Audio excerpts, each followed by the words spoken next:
الله أكبر الله أكبر.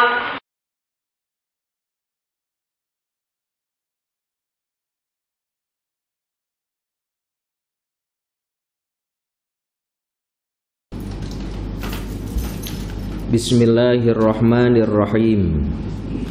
Assalamualaikum warahmatullahi wabarakatuh. Alhamdulillahilladzi hadana bi ta'atihi wa jazruna an ma'siyatihi wa ashhadu an la ilaha illallahu bi wahdaniyatihi wa ashhadu anna Muhammadan abduhu wa rasuluh, amma ba'du. Hadirin jamaah muslimin wal muslimat rahimakumullah. Alhamdulillah, puji syukur kita kehadirat Allah atas segala nikmat yang telah diberikan kepada kita, sehingga dengan nikmat-nikmat itu Allah berikan kesempatan kepada kita untuk hadir di dalam masjid yang tidak lain adalah lissolati, laksanakan ibadah salat yang tentunya kita kerjakan dengan cara berjamaah. Semoga masjid yang sekarang kita duduk di dalamnya ini kelak di hadapan Allah akan menjadi saksi bahwa kita selama hidup di dunia termasuk golongan orang-orang yang soleh dan solehah. Amin ya rabbal alamin. Para jamaah yang dirahmati oleh Allah, melanjutkan bahasan kita pada minggu yang lalu, di mana dijelaskan bahwa adab-adab dalam membaca Al-Quran itu disunatkan yang pertama menghadap kiblat. Kemudian yang kedua, dan yang demikian ini kenapa menghadap kiblat? Sebab ada satu hadis yang mengatakan khairul majalisi mastuqbila bihil kiblatu. Sebaik-baik daripada majlis itu apabila menghadap daripada kiblat. Yang pertama, adab membaca Al-Quran adalah menghadap kiblat. Kemudian yang kedua, wa yajlisu mutakhasyian. Kemudian yang kedua, dibaca dengan cara duduk dan dalam keadaan khusyuk. Kemudian mutriqan ra'sahu, membaca Al-Quran dalam keadaan kepala menunduk. Apa bahasa sini? Kepala menunduk. Dalam keadaan kepala menunduk. Kemudian termasuk adab membaca Al-Quran apabila kita membaca Al-Quran bersendirian, kata Imam Nawawi, maka apabila engkau baca Al-Quran bersendirian, maka duduklah seumpama engkau duduk di hadapan tok gurumu. Bila kita duduk di hadapan tok guru, kita nampak duduk molek sangat. Tapi bila kita duduk sendirian baca Al-Quran, tak tahu duduk kita macam mana. Tengok kanan, tengok kiri, tengok handphone, baca musik dan seterusnya. Para jamaah yang dirahmati oleh Allah, bagaimana kalau semisal ada orang baca Al-Quran sambil tiduran atau sambil berbaring? Apakah boleh? Bagaimana kalau ada orang baca Al-Quran sambil berjalan-jalan? Apakah boleh? Para jamaah yang dirahmati oleh Allah, di dalam kitab At-Tibyan fi Adabi Hamalatil Quran, beliau Imam Nawawi mengatakan bahwa boleh membaca Al-Quran sambil tiduran ataupun sambil berjalan, itu hukumnya boleh. Boleh hukumnya. Dan ia tetap mendapati pahala. Lahu ajrun, dia tetap mendapati pahala. Walakin dunal awali, tetapi pahalanya tidak umpama pahala yang pertama. Apa pahala yang pertama tadi? Apa? Baca Al-Quran duduk khusyuk, menghadap kiblat, duduknya umpama duduk di hadapan tok gurunya, tetap mendapat pahala, tetapi tidaklah umpama pahala yang pertama. Para jamaah yang dirahmati oleh Allah, fa idza arada syuru' fil qira'ah, fa idza arada syuru'a fil qira'ati ista'adza faqala a'udzu billahi minasyaitonir rajim. Apabila kita hendak membaca Al-Quran, maka hendaklah dimulai dengan bacaan ta'awud, a'udzubillahi minasyaitonir rajim. Hal yang semacam ini hukumnya sunnah. Jadi ketika kita nak baca Al-Quran, berta'awud dulu, a'udzubillahi minasyaitonir rajim, baru bismillahirrahmanirrahim. Yang demikian ini banyak diterangkan oleh jumhurul ulama, banyak diterangkan oleh para ulama.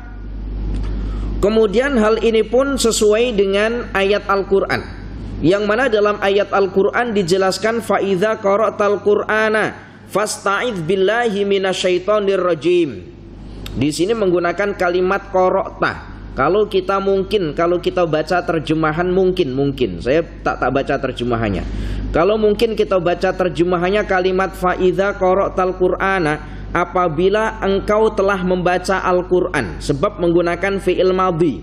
Apa maknanya fi'il madhi? Suatu pekerjaan yang sudah dikerjakan, itu namanya fi'il madhi. Di sini menggunakan kalimat qara'ta. Apabila engkau telah membaca Al-Qur'an, fasta'idz billahi minasyaitonir rajim, maka mohonlah pertolongan kepada Allah maka mintalah pertolongan atau perlindungan daripada Allah, mintalah pertolongan atau perlindungan kepada Allah daripada syaitan yang dilempari batu. Namun para ulama dalam ilmu tafsir menjelaskan kalimat fa idza qara'tal qur'ana itu ditakdir atau dikira-kirakan ayatnya dengan kalimat fa idza aratta al-qira'ata, apabila engkau hendak membaca Al-Qur'an maknanya. Jadi fa idza qara'ta tadi itu maknanya dalam ilmu tafsir apabila engkau hendak membaca Al-Qur'an, berarti sebelum kita membaca Al-Qur'an. Kalau fa idza qara'ta menggunakan fi'il madhi, makna asalnya ya selepas membaca Al-Qur'an selesai, kemudian kita akhiri dengan kalimat a'udzubillahi minasyaitonir rajim. Tetapi tidak demikian dalam ilmu tafsirnya, maknanya fa idza aratta al-qira'ata, apabila engkau menghendaki membaca Al-Qur'an maknanya. Para jamaah yang dirahmati oleh Allah, maka ini pentingnya kita belajar dengan tok guru itu semacam itu. Kita faham tafsirnya, bukan hanya makna ayatnya saja, tapi kita faham maksud daripada ayat itu.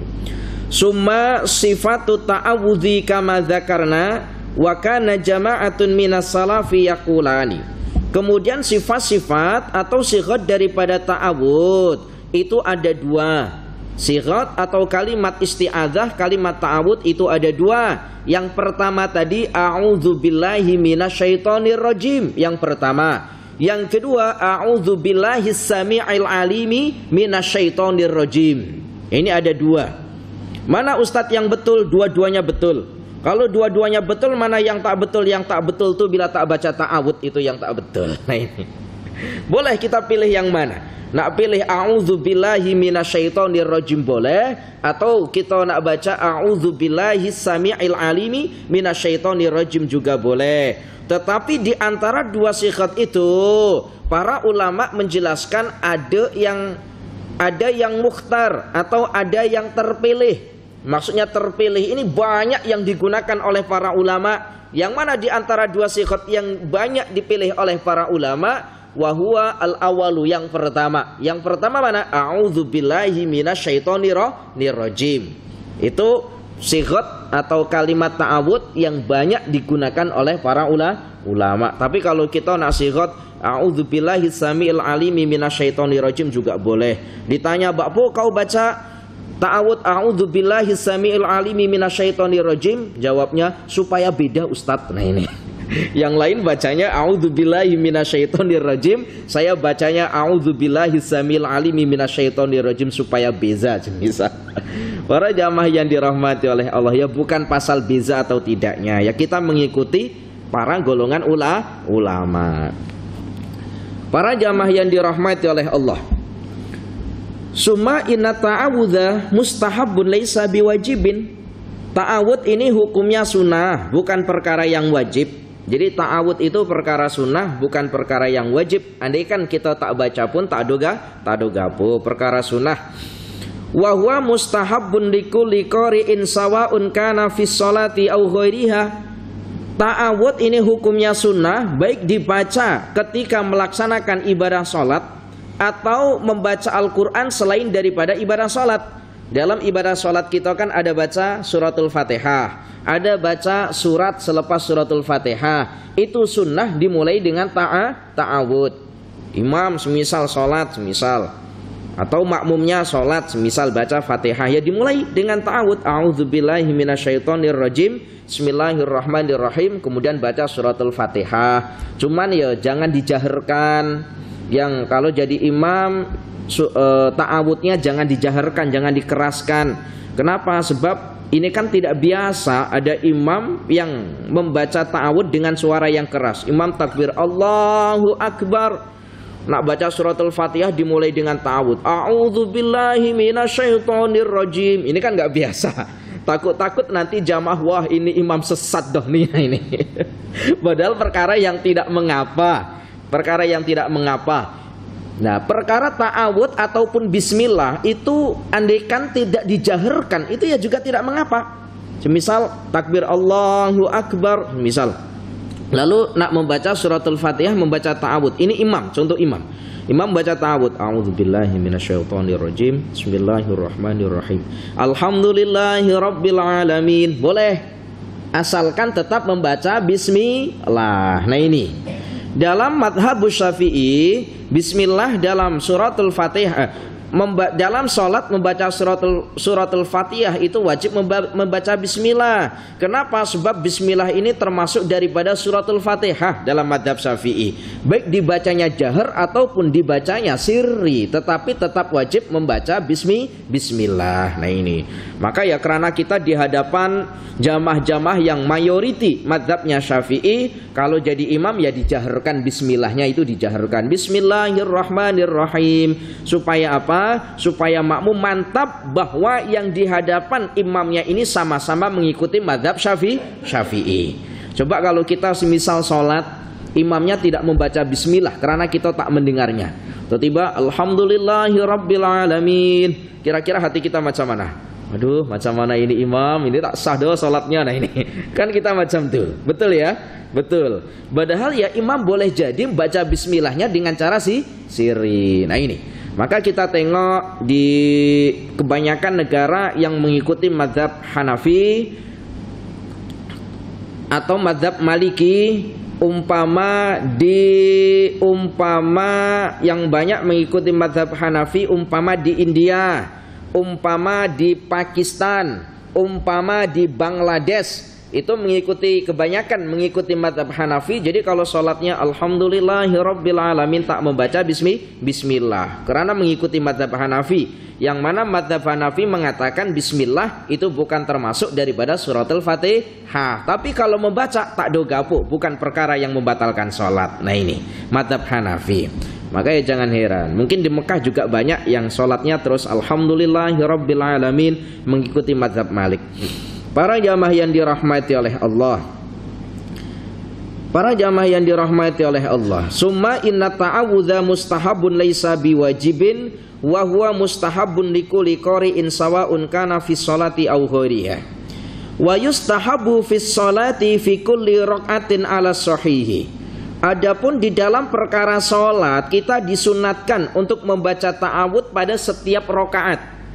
Kalau sholatnya 4 rakaat, ya dimulai semuanya sebelum membaca suratul Fatihah, dimulai dengan membaca ta'awudz sebelum membaca bismillah, kemudian baru suratul Fatihah. Jadi dimulai dengan ta'awudz terlebih dahulu. Ini disunatkan. Namun dalam perkara ini ada 2 pendapat. Pendapat yang pertama mengatakan sunnah membaca ta'awudz pada setiap rakaat ketika kita melaksanakan sholat. Pendapat yang pertama. Jadi setiap rakaat itu kita membaca suratul Fatihah atau surat yang lain, itu sunnah dimulai dengan membaca ta'awudz. Pendapat yang pertama. Pendapat yang kedua mengatakan innama yustahabbu fi raqatil ula fa in tarakahu fil ula atabihi fisaniyati. Kemudian pendapat yang kedua mengatakan sunnah membaca ta'awudz itu pada rakaat yang pertama saja. Sementara rakaat yang kedua, ketiga, dan keempat itu tidak sunnah. Tetapi bila rakaat yang pertama ia terlupa membaca ta'awudz, boleh diganti pada rakaat yang kedua. Kalau rakaat yang kedua terlupa, maka boleh diganti pada rakaat yang ketiga. Yang ketiga terlupa, boleh membaca ta'awudz pada rakaat yang keempat. Yang keempat terlupa tidak membaca ta'awudz, maka ya nggak usah ta'awudz. Sholat itu paling banyak 4 rakaat, nggak ada 5. Maka para jamaah yang dirahmati oleh Allah subhanallah tabarakallah, tak berat mana, berapa detik sih kita baca ta'awudz a'udzubillahi minasyaitonirrajim? Mungkin dalam 2 ke 3 detik sahaja kan. Tak berat mana.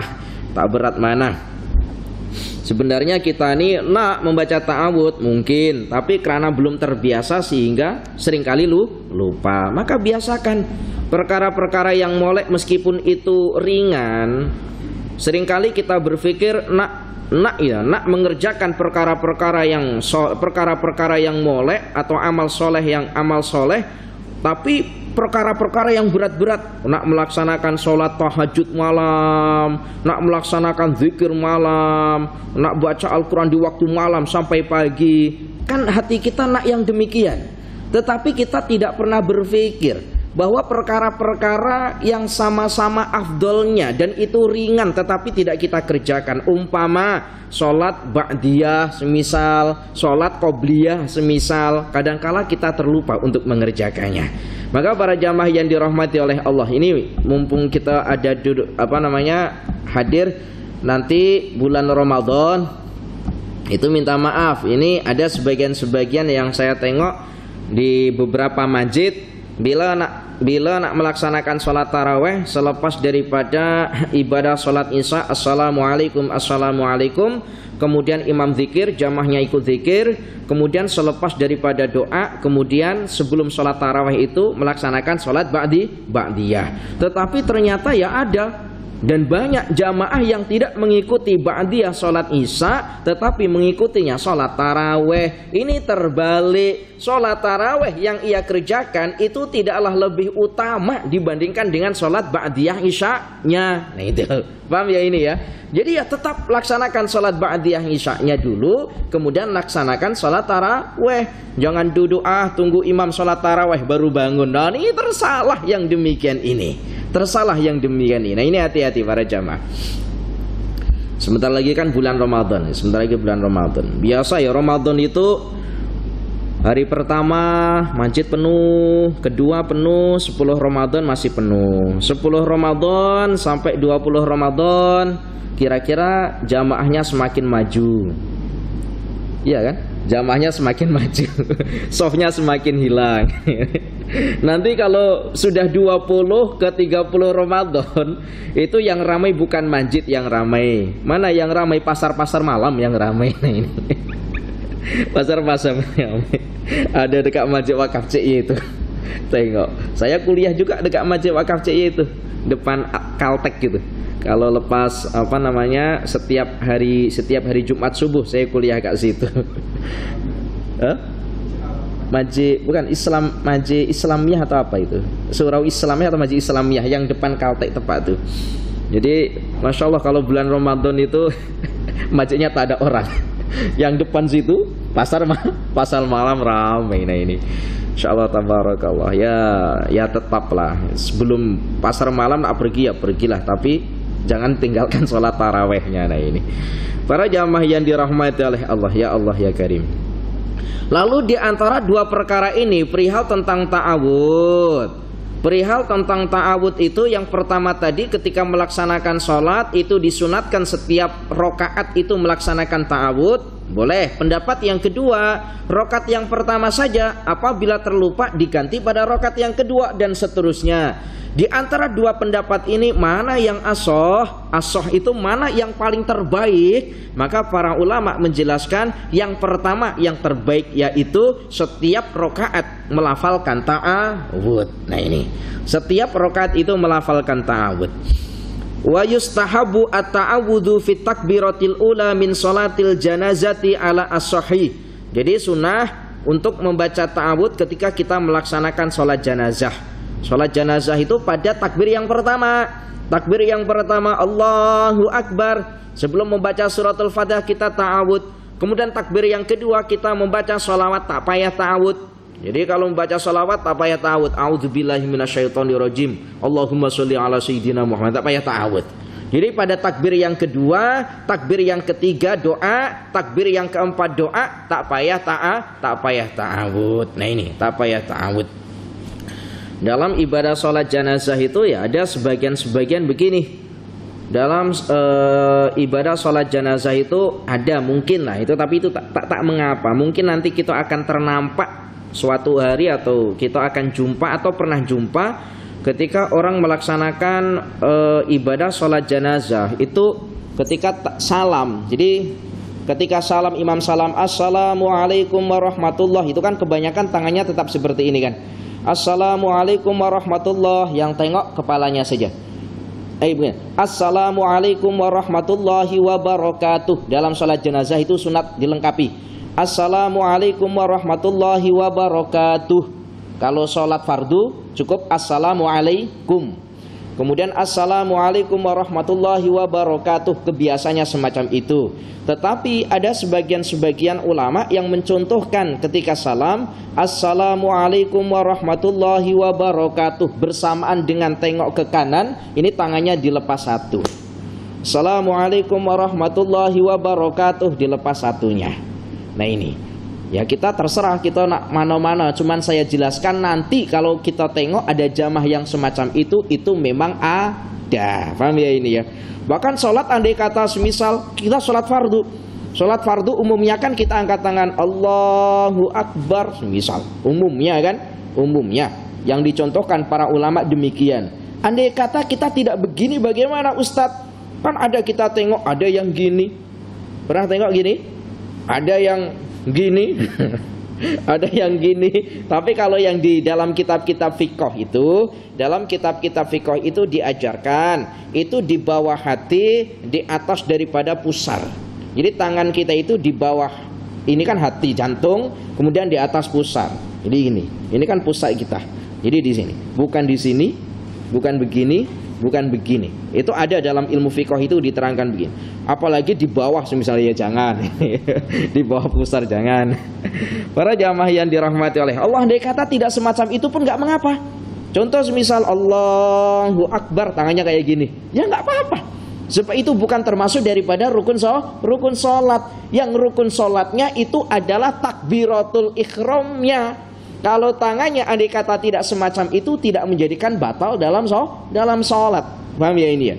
Tapi dalam madhab Syafi'i itu diterangkan jari kita kena merenggangkan, bukan seperti ini, bukan, tapi kena renggang. Ini renggang ya namanya ya, bukan rapat, bukan renggang. Kemudian ibu jari kita ini menempel dekat daun telinga kita. Allahu Akbar.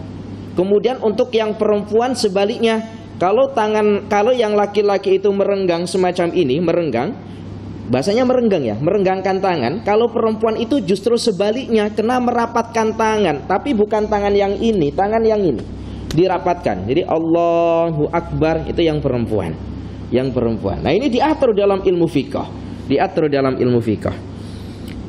Para jamaah yang dirahmati oleh Allah. Faslun fil muhafadzati 'alal basmalati. Wa yanbaghi ayyuhafidhu 'ala qiraati bismillahirrahmanirrahim fi awwali kulli suratin siwa bara'atun. Fa inna aksaral ulama'i qalu innaha ayatun haitsu kutibat fil mushafi wa qad kutibat fi awaili suwari siwa bara'atun. Hendaklah ketika kita membaca Al-Quran di permulaan ayat itu hendaklah kita membaca Bismillahirrahmanirrahim, kata para ulama. Selain daripada surat Baro'ah. Kalau surat Baro'ah tak payah kita membaca Bismillah, langsung membaca A'udzubillahi minasyaitonirrajim, terus membaca ayatnya Baro'atu minallah, itu surat Baro'ah. Tak payah kita mulai dengan Bismillah. Nah ini, bagaimana Ustadz kalau semisal kita itu membaca surat Baro'ah tetapi tidak di permulaan surat, langsung di tengah-tengah surat, apakah kita mulai dengan Bismillah atau tidak? Nah ini, paham ya ini ya? Bagaimana kalau kita membaca surat Baro'ah di tengah-tengah suratnya? Apakah kita mulai Bismillah? Bolehkah kita mulai dengan Bismillahirrahmanirrahim? Atau juga tidak boleh, sebagaimana di permulaan surat Baro'ah yang kita tidak diperbolehkan membaca Bismillah. Maka dalam perkara ini ada dua pendapat. Pendapat yang pertama mengatakan boleh. Pendapat yang pertama mengatakan boleh. Pendapat pertama mengatakan itu hukumnya boleh membaca Bismillah apabila berada di tengah-tengah surat Baro'ah, itu boleh. Kalau yang pertama tadi hukumnya nggak boleh, hukumnya nggak boleh. Kemudian pendapat yang kedua itu mengatakan tetap nggak boleh, meskipun di tengah-tengah surat Baroah juga tetap hukumnya tak boleh mengucapkan kalimat Bismillahirrahmanirrahim. Nah ini. Lalu di antara dua pendapat itu mana yang sahih, mana yang banyak diikuti oleh para ulama, diterangkan dalam kitabnya Imam Nawawi bahwa Imam Nawawi lebih mengutip kepada atau lebih berpendapat kepada boleh membaca bismillah di tengah-tengah surat Baroah. Itu boleh. Tidak sampai kepada hukum haram, itu tidak. Tidak. Jadi yang pertama itu begini ya. Jadi ini. Oh, ini ada keterangannya. Ustaz jelaskan. Jadi membaca bismillah itu hukum, membaca bismillah di awal surat Baroah itu hukumnya haram bila di permulaan. Itu hukumnya haram. Hukumnya haram bila di permulaan. Kemudian hukumnya makruh apabila berada di tengah-tengahnya. Ini pendapat yang pertama. Di awalnya hukumnya haram, di tengah-tengahnya hukumnya makruh. Sebentar lagi kita bulan puasa, kita akan banyak membaca Al-Quran. Ini kena betul-betul perhatikan. Pendapat yang pertama. Kemudian pendapat yang kedua mengatakan makruh membaca bismillah di awal surat Baroah itu tidak haram, tapi hukumnya makruh membacanya di awal surat Baroah. Di tengah-tengah surat Baroah itu hukumnya sunnah membaca bismillah. Paham ya ini ya? Paham. Nah, ini ya sama-sama ada dua ulama besar dalam ilmu fiqh. Pendapat yang pertama mengatakan membaca bismillah di awal surat Baroah hukumnya haram, di tengah-tengah hukumnya makruh. Ini pendapatnya Imam Ibnu Hajar. Kemudian yang mengatakan membaca bismillah hukumnya makruh di awal surat Baroah, sunnah di tengah-tengah, itu termasuk adalah Imam Ar-Ramli. Imam Ar-Ramli. Begitu juga diterangkan dalam kitab I'anatul Talibin. I'anatul Talibin kitab fiqh, tebalnya segini, 4 jilid. Itu biasa dipelajari oleh pelajar-pelajar pondok. Nah ini. Nah kita pilih yang mana kira-kira? Kita pilih yang mana? Nah, ini ya terserah kita pilih yang mana. Kalau di awal kita tidak membaca bismillah, semisal karena kita yakin hukumnya haram, maka ya di tengah-tengah tak payah membaca bismillah. Tapi kalau kita meyakini kalau membaca bismillah di awal surat Baroah itu hukumnya makruh, di tengah-tengah silakan baca bismillah. Paham ya ini ya? Paham. Para jamaah yang dirahmati oleh Allah. Wa idza aqalan fa in qara'aha kana mutayakkinan qira'atul khatmati awi surati wa idza aqalla bil basmalati kana tarikan li ba'dil qur'ani 'indal aksarin. Jadi kalau semisal kita itu membaca Al-Qur'an yang di situ dimulai dengan surat-surat dan kita tidak membaca bismillah, umpama kita membaca juzuk 30 yang di situ banyak surat-suratnya, kita tidak mulai dengan bacaan bismillah, itu sama halnya kita meninggalkan sebagian daripada surat Al-Quran. Karena para ulama mengatakan bismillah itu termasuk awal surat, kecuali surat Baroah, kata para ulama. Maka jom kita mulai dengan bismillah. Fa in kanat al-qira'atu fi wadhifatin 'alaiha ju'lun kal asba'i wal ajza'i allati 'alaiha awqafun wa arzakun kana al-i'tina'u bil basmalati asyadda liyastahiqa ma ya'khuduhu yakinan fa innahu idza khalla bihi lam yastahiqu syai'an minal waqfi 'inda may yaqul al basmalatu min awailis suwari. Jadi begini, andai kata ada orang diminta untuk membaca Al-Qur'an, apabila selesai baca Al-Qur'annya maka ia akan mendapati upah. Faham ya ini ya? Semisal kita ada orang, Tuan boleh tak baca Al-Quran juzuk 30, bila selesai baca Al-Quran maka aku akan kasih uang, semisal aku akan kasih uang 100 ringgit semisal.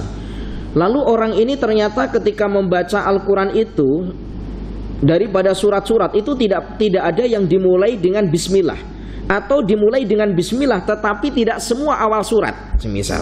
Maka yang demikian ini, orang ini tidak berhak untuk mendapati uang. Karena ada ayat yang ia tidak baca berupa bismillah. Paham ya ini ya? Ustaz ulangi, perhatikan molek-molek. Umpama kita ini diminta oleh seseorang untuk membaca surat Yasin lah umpama. Bila kau selesai baca surat Yasin, aku akan kasih uang, misal. Ternyata orang ini baca surat Yasin tetapi tidak dimulai dengan bismillah. Yasin wal Qur'anil Hakim, semisal contoh. Maka yang demikian ini, orang ini tidak berhak untuk menerima uang. Kenapa? Sebab tidak membaca surat secara lengkap, meninggalkan bacaan bismillah, yang mana bismillah itu termasuk awal daripada setiap surat, kecuali surat baro'ah. Boleh paham ya ini ya? Alhamdulillah, tabarakallah ya Allah.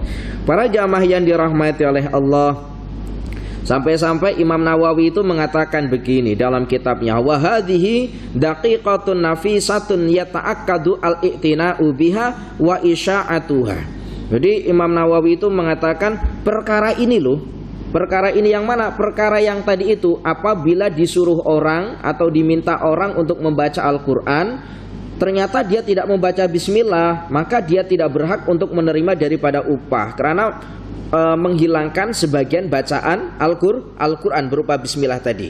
Yang demikian kata Imam Nawawi, masalah-masalah yang sangat siri, masalah yang sangat daqiqah, masalah yang sangat lembut sekali, yang tidak banyak orang tahu, maka hendaklah diperhatikan masalah ini, sampaikan kepada banyak-banyak orang, kata Imam Nawawi.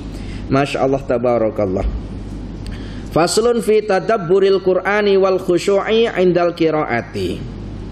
Fa idza syara'a fil qiraati falyakun sya'nuhu al khusyu'a wat tadabbur indal qiraati. Apabila kita hendak membaca Al-Qur'an atau tatkala membaca Al-Qur'an, maka hendaklah dibaca dengan khusyuk. Khusyuk itu maknanya bagaimana? Khusyuk itu maknanya hati kita hadir saja dengan Al-Quran itu, tidak berangan-angan perkara yang lain, mata kita fokus dengan bacaan kita, tidak tengok ke kanan, tidak tengok ke kiri.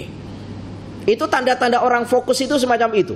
Tanda-tanda orang khusyuk bila membaca Al-Quran itu ya pandangannya pada Al-Quran. Kalau pandangannya tengok kanan, tengok kiri, dah pasti itu tak khusyuk. Tengok ada orang lalu, misal, siapa tuh handsome-nya, misal, maka hatinya tak khusyuk. Yang lagi pun sama, siapa tuh comelnya. Meskipun lisannya tidak demikian, tapi hatinya mengatakan demikian, berarti tidak khusyuk. Wa tadabbur indal qiraati, begitu juga dengan berangan-angan tatkala membaca. Angan-angan di sini maknanya bagaimana? Angan-angan maknanya Al-Qur'an. Kita berangan-angan maknanya Al-Quran. Apa yang kita baca kita angan-angan maknanya. Andai kata tidak boleh 100%, mungkin kita boleh angan-angan maknanya, karena kita nggak paham bahasa Arab umpama. Ya tetap kita berangan-angan mana yang boleh mampu kita untuk berangan-angan. Maka para ulama itu menjelaskan begini. Termasuk di antara cara kita untuk boleh sholat dengan cara khusyuk, kata para ulama, itu dengan cara kita berangan-angan makna ayat yang kita baca dalam ibadah sholat itu. Ketika kita takbir Allahu Akbar, kita angan-angan daripada kalimat Allahu Akbar itu apa. Kemudian kita membaca suratul Fatihah, kita angan-angan semisal. Itu boleh menghadirkan khusyuk kita dalam melaksanakan ibadah sholat.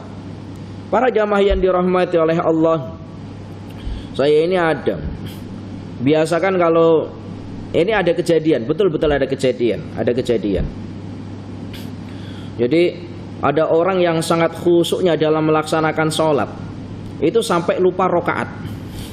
Kalau kita kan sebaliknya, nggak khusyuk, lupa rokaat, kita kan. Ini karena sangat khusyuknya itu lupa rokaat, betul. Karena sangat khusyuknya lupa rokaat. Karena setiap kali ia sholat, ini selalu membaca jadi begini.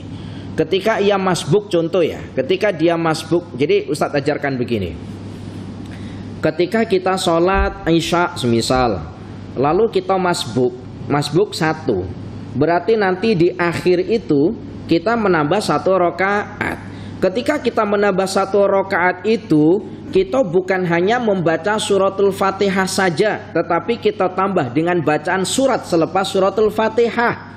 Kenapa? Alasannya sebagai ganti, sebab kita yang pertama tadi tidak mengikuti bacaan suratnya imam, atau tidak mendengarkan bacaan suratnya imam. Faham ya ini ya? Ustaz ulangi, perhatikan molek-molek. Andai kata kita itu masbuk sholat isya semisal 4 rakaat, kita masbuk 1. Dah, berarti kita kena menambah 1 rakaat selepas salam. Ketika selepas salam itu kita menambah 1 rakaat, selepas membaca suratul Fatihah kita tambah dengan membaca surat. Alasannya kenapa? Alasannya sebagai ganti pada rakaat yang pertama yang mana kita tidak mendengarkan bacaan suratnya imam. Paham ya ini ya? Ustadz, bagaimana kalau semisal saya ini pada rakaat yang ketiga dan keempat membaca surat, itu boleh apa tidak? Rakaat yang pertama, kedua kita kan tidak membaca surat. Kenapa? Sebab kita mendengarkan bacaannya imam, tapi kita membaca suratul Fatihah. Imam membaca suratul Fatihah, kita diam. Imam membaca surat, selepas suratul Fatihah baru kita membaca suratul Fatihah. Nah sekarang rakaat yang ketiga, kita kan sholatnya enggak, imam kan enggak keras, maksudnya enggak jahar suaranya. Ustadz, saya boleh tak selepas suratul Fatihah saya membaca surat, boleh ke tak? Jawabnya boleh tak Haji? Boleh. Ada yang ada yang boleh ke tak? Lah yang demikian ini penting. Boleh ke tak? Maka jawabannya ada 2. Boleh. Yang pertama, andai kata imam itu lambat dalam rukuknya, sementara kita sudah selesai membaca suratul Fatihah. Paham? Imamnya lambat rukuknya, kita dah waladhdallin amin. Daripada kita diam, maka kita membaca surat. Yang pertama. Yang kedua, apabila imam itu sudah rukuk, yang bermana andai kata kita membaca surat, kita nanti boleh tertinggal rukuk sebelum kita akhiri daripada surat, maka tak payah kita membaca surat. Boleh paham ya ini ya? Alhamdulillah tabarakallah. Nah ternyata yang demikian ini selama ini kita nggak paham, kan demikian. Padahal ini perkara-perkara yang nafisah tadi, dakikoh, perkara-perkara yang siri, perkara-perkara yang lembut, yang sepatutnya kita harus tahu. Nah itu ya ada tadi saya cerita, itu tok guru itu ada. Salah satu tok guru itu ada di sini, di kawasan Pasir Mas ini. Itu ada sholatnya itu sholat isya tapi sampai 8 rakaat, itu ada. Itu karena khusyuknya, bukan karena tidak khusyuknya. Tapi wallah alam ya, karena khusyuknya atau karena apa? Ya saya yakin karena khusyuknya. Jadi masbuk, kemudian membaca surat, suratnya panjang, lupa tadi saya dapat rakaat keberapa. Ternyata dapat rakaat yang ke-8 ini.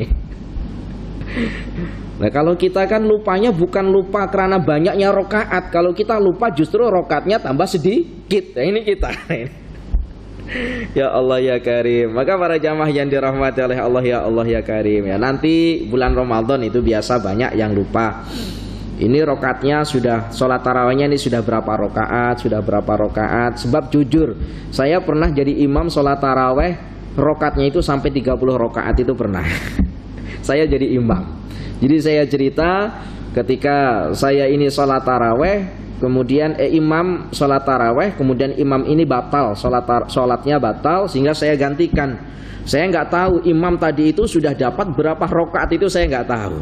Akhirnya saya gantikan. Ketika saya sholat ternyata itu lebih 30 rakaat itu kalau nggak salah, itu 30 rakaat. Sampai mungkin kalau tidak diingatkan mungkin sampai lebih lagi. Ada jamaah habis doh katanya. Ini pernah kejadian. Ya Allah ya Karim. Ya tapi kalau sholat tarawihnya 8 rakaat, insya Allah nggak sampai lupa. Sikit saja 8 rakaat. Nah ini para jamaah yang dirahmati Allah. Sini 8 ke 20. Berapa? 20. Alhamdulillah. Berarti tidak ambil paket diskon. Yang 8 itu ambil paket diskon. Ada promo 8. Di sini kalau ada masjid semisal 2 masjid, yang satu sholat tarawihnya 20 rakaat semisal, yang satu masjid buat iklan promo sholat tarawih 8 rakaat diskon 60% umpama. Kira-kira jamaahnya ramai mana kira-kira? Ambil yang paket diskon atau yang sempurna? Para jamaah yang dirahmati oleh Allah, para jamaah yang dirahmati oleh Allah, sikit lagi. Fa idza syara'a fil qiraati falyakun sya'nuhu al-khusyu'a wa tadabbur 'indal qiraati. Ketika membaca Al-Qur'an, hendaklah dalam keadaan khusyuk dan tadabbur atau berangan-angan dalam bacaannya.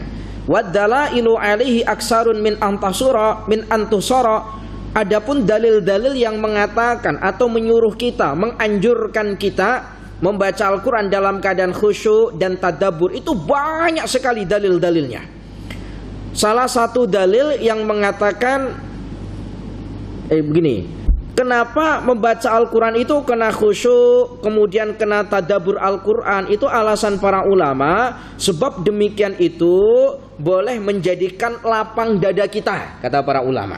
Jadi kita membaca Al-Quran bukan hanya lisan saja kita yang membaca, tapi hati kita khusyuk, kita tadabbur, itu boleh menjadikan hati kita lapang. Apa ya bahasa hati lapang itu ya? Tenang, bisa menjadikan hati tenang, hati tenang. Watastaniru al-qulub, watastanirul qulubu. Begitu juga boleh menerangi hati. Orang yang membaca Al-Quran kemudian dengan bertadabbur maknanya, selain menjadikan tenangnya hati, itu juga boleh menerangi daripada hati. Qala Allahu azza wa jalla, perihal tentang perintah kepada kita untuk berangan-angan perihal tentang bacaan Al-Quran. Dalam ayat Al-Quran Allah sebutkan, afala yatadabbarunal Qur'ana. Apakah engkau tidak berangan-angan ketika membaca Al-Quran? Yang bimana Allah perintahkan kita untuk berangan-angan ketika kita membaca Al-Quran. Entah itu berangan-angan maknanya mula-mula. Kalau maknanya sudah faham, mungkin kita akan faham maksudnya. Tapi kalau maknanya saja nggak faham, maksud ayat itu jauh lebih tidak faham. Nah ini, makanya nggak apa-apa para jamaah. Ustadz, saya ini baca Al-Quran, kemudian dalam Al-Quran itu ada terjemahan. Saya baca terjemahnya boleh apa tidak? Silahkan. Tetapi kalau semisal ada perkara-perkara yang dalam terjemahan itu seumpama kita tidak faham, jangan kemudian kita fikir-fikir sendiri, jangan. Faham ya ini ya? Kita tanyakan kepada ahli tafsir. Sebab memahami Al-Quran itu tidak sempurna kalau hanya dengan menggunakan terjemahannya saja, harus dengan menggunakan tafsirnya. Sementara untuk memahami ilmu tafsirnya, seseorang itu boleh mentafsirkan ayat Al-Quran itu sekurang-kurangnya harus menguasai 8 ilmu. Ada ilmu nahwunya, ada ilmu sorofnya, ada ilmu manteknya, ada ilmu balaghahnya, ada ilmu ma'aninya, ada ilmu mustalahnya, kemudian ada ilmu usulnya, dan masih banyak lagi ilmu yang harus dikuasai. Kira-kira kita menguasai ilmu yang mana di antara ilmu-ilmu itu? Enggak sama sekali, Ustadz. Berarti kita enggak boleh mentafsirkan sesuai dengan otak kita. Harus sesuai dengan tafsir para ulama. Cukup, insya Allah kita lanjutkan pada minggu hadapan, insya Allah. Al-afu minkum, para jamaah cukup, insya Allah kita lanjutkan pada minggu hadapan. Al-afu minkum. Sebelum Ustadz akhiri daripada isi kuliah ini, para jamaah sekali lagi, bila para jamaah malam hari ini Allah berikan keluasan rezeki, minta maaf, di belakang sana ada tabung daripada pondok kami yang seringkali Ustadz ceritakan bahwa jujur pondok kami ini ada 21 pelajar yang terdiri daripada pelajar yang mu'alaf. Ada satu pelajar mu'alaf 2 tahun, orang tuanya sampai sekarang tak tahu kalau pelajar ini masuk Islam. Datang ke Kelantan, masuk Islam, nak datang ke pondok, nak belajar ilmu agama. Alhamdulillah, belajar saja kami berikan. Masalah biaya kami boleh carikan. Maka subhanallah tabarakallah, biarlah untuk urusan mengajar pelajar-pelajar kami itu menjadi urusan kami ini para ustadz-ustadznya. Tapi untuk urusan ma'isyah, untuk urusan makan dan minum dan keperluan-keperluan yang lain, insya Allah jamaahlah yang boleh membantunya. Meskipun sikit, insya Allah akan menjadi sodakoh jariah, insya Allah. Pelajar-pelajar kita yang daripada 21 itu ada yang sudah khatam Al-Quran 30 juzuk, itu sudah ada.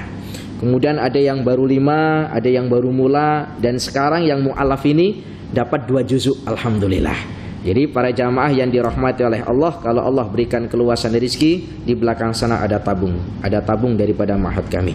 Al-afu minkum, ihdinas siratal mustaqim. Mohon maaf apabila ada kesalahan. Assalamualaikum warahmatullahi wabarakatuh.